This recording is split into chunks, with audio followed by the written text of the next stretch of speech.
Bueno, en la clase de hoy, Fundación de Oficio FADESIF, seguimos con las prácticas en el curso de electricidad domiciliaria a nivel inicial, interruptor diferencial, termomagnética de iluminación, toma corriente, llave interruptora a la cual le agregamos una fotocélula para encender esa lámpara, toma corriente simple y llave combinada para que encienda esa iluminación.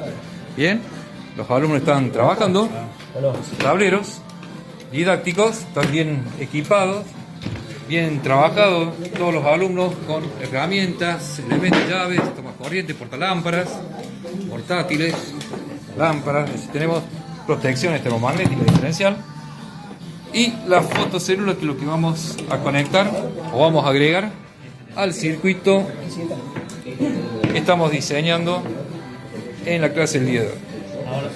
Clase 100% prácticas, curso de electricidad domiciliaria.